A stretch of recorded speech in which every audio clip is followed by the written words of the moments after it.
21 अप्रैल को कैसी रह सकती है बाजार की चाल, ऐसे में आइए जानते हैं 20 अप्रैल को कैसा रहा बाजार का प्रदर्शन। ऑटो, कैपिटल गुड्स और पावर शेयरों में आई खरीदारी के दम पर 20 अप्रैल को इंडियन बेंचमार्क इंडेक्स हल्की बढ़त के साथ बंद होने में कामयाब रहे। सेंसेक्स 64.55 अंक बढ़कर 59,632.35 पर और निफ्टी 5.7 अंक बढ़कर 17,624.50 पर बंद हुआ। सपाट शुरुआत के बाद बाजार में कुछ खरीदारी आती दिखी, लेकिन ये खरीदारी बड़ी तेजी में नहीं बदल सकी और बाजार ये सीमित दायरे में ही घूमता दिखा। निफ्टी के 50 में से 25 शेयरों में तेजी रही, वहीं सेंसेक्स के 30 में से 18 शेयर बढ़त के साथ बंद हुए, जबकि निफ्टी बैंक के 12 में से 9 शेयरों में तेजी रही। डॉलर के मुकाबले रुपए में भी बढ़त देखने को मिली। डॉलर के मुकाबले रुपया 20 अप्रैल को 8 पैसे मजबूत होकर 82.15 के स्तर पर बंद हुआ है।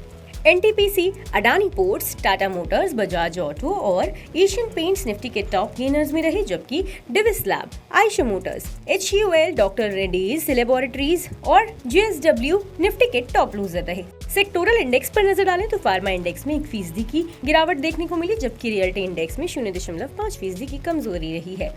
दूसरी तरफ कैपिटल गुड्स, पावर, इंफ्रा और बैंकिंग शेयरों में खरीदारी देखने को मिली है।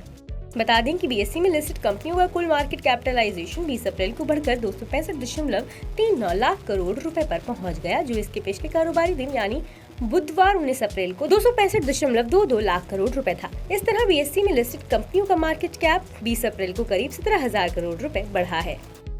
21 अप्रैल को कैसी रह सकती है बाजार की चाल, इस पर कोटक सिक्योरिटीज के श्रीकांत चौहान का कहना है कि फाइनेंशियल्स, टेलीकॉम और यूटिलिटी शेयरों में सेलेक्टिव बाइंग के बीच बाजार 3 दिनों की गिरावट से उभर कर हरे निशान में बंद हुआ है।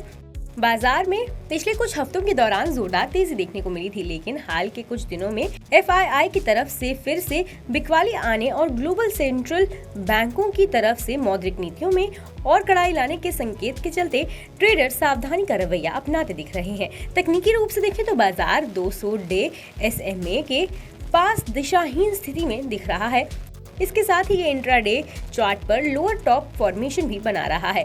अब अगर निफ्टी 17,700 का स्तर तोड़कर ऊपर जाता है, तभी कोई नई तेजी देखने को मिलेगी। ऐसा होने पर निफ्टी 17,800 से 17,825 तक जाता दिख सकता है। वहीं अगर निफ्टी 17,700 के नीचे फिसलता है तो फिर ये कमजोरी 17,550 से 17,500 तक बढ़ सकती है। बता दें कि मनी कंट्रोल पर दिए गए विचार एक्सपर्ट्स के अपने निजी विचार होते हैं। वेबसाइट या मैनेजमेंट इसके लिए उत्तरदायी नहीं है। यूजर्स को मनी कंट्रोल की सलाह है कि कोई भी निवेश निर्णय लेने से पहले सर्टिफाइड एक्सपर्ट की सलाह लें।